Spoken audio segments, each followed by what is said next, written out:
hadis Rasulullah Shallallahu Alaihi Wasallam tidak cukup hanya dengan membaca teks terjemahannya secara harfiah.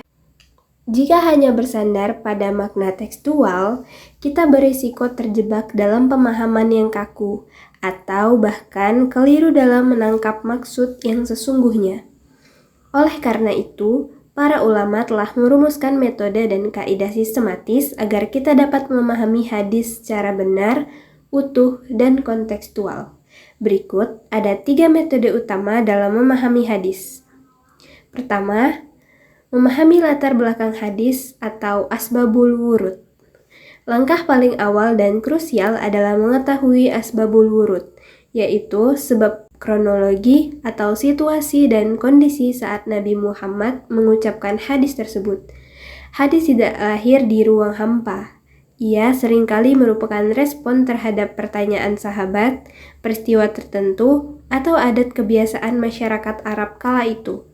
Dengan memahami konteks historis ini, kita bisa membedakan apakah suatu petunjuk hukum atau perintah dalam hadis berlaku umum untuk semua umat sepanjang zaman, atau sebenarnya bersifat khusus untuk situasi dan orang tertentu saja pada masa itu.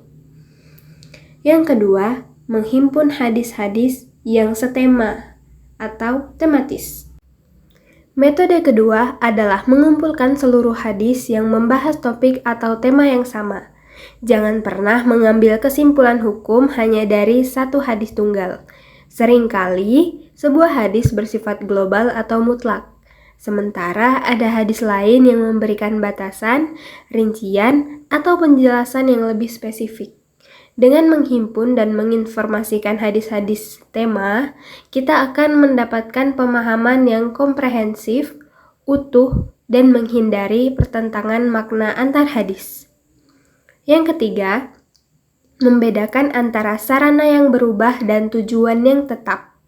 Metode ketiga adalah kemampuan memisahkan antara sarana atau wasilah yang bersifat lokal temporal dengan tujuan esensial yang bersifat universal.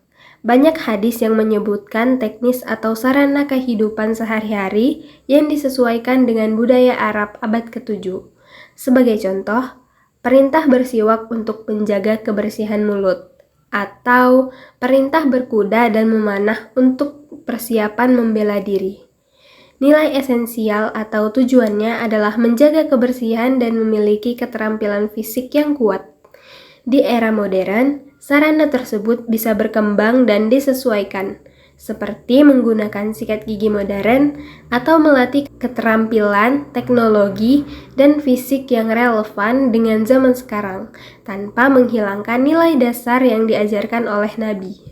Adapun kesimpulan yang dapat kita ambil adalah melalui perpaduan ketiga metode ini, yaitu memahami konteks sejarah, melihat secara tematis, dan menangkap esensi tujuan syariat, kita dapat mengamalkan ajaran Nabi secara bijaksana.